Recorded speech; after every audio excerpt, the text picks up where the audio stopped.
Assalamualaikum warahmatullahi wabarakatuh. Sebelum memperkenalkan, nama saya Lala Nur Dwi Putri dari kelas 1B Sore Online. Di sini saya akan menjawab salah satu pertanyaan. Di sini saya memilih pertanyaan nomor 1. Pertanyaan tersebut adalah, bagaimana pendapat Anda terhadap suatu kondisi bahwa saat ini para generasi muda sudah malas membaca buku? Nah, dari pertanyaan tersebut, saya tidak bisa menyimpulkan bahwa semua generasi muda di zaman sekarang ini semakin malas membaca buku. Karena hal tersebut itu tergantung dari diri pribadi atau diri individu mereka masing-masing dan lingkungan di sekitar mereka yang mempengaruhi daya tarik membaca atau daya pikat membaca buku. Namun, ada beberapa penelitian ataupun studi yang menunjukkan bahwa memang minat membaca di kalangan generasi muda saat ini memang menurun dalam beberapa tahun terakhir.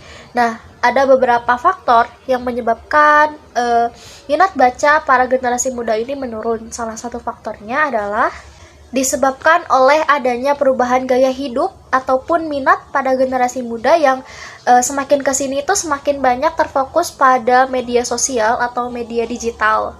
Nah, sehingga membuat minat membaca pada generasi muda ini menjadi menurun atau merasa kurang tertarik karena adanya media digital atau media sosial ini.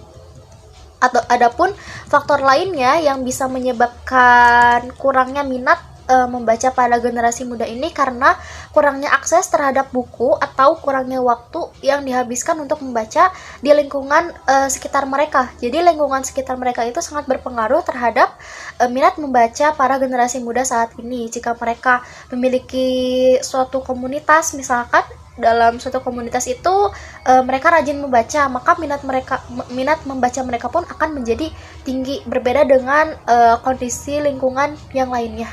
Jadi, menurut pendapat saya, para generasi muda ini bukan malas membaca buku, tetapi kurangnya minat dalam membaca buku tersebut. Nah, menjadi suatu catatan yang penting untuk kita para generasi muda untuk lebih meningkatkan daya tarik kita dalam membaca buku sehingga kita bisa mendapatkan atau bisa menambah informasi dari berbagai sumber yang ada, bukan hanya dari media sosial tapi dari buku yang kita baca. Nah, mungkin cukup sekian pendapat saya mengenai pertanyaan nomor 1 ini. Kurang lebihnya mohon maaf. Wassalamualaikum warahmatullahi wabarakatuh.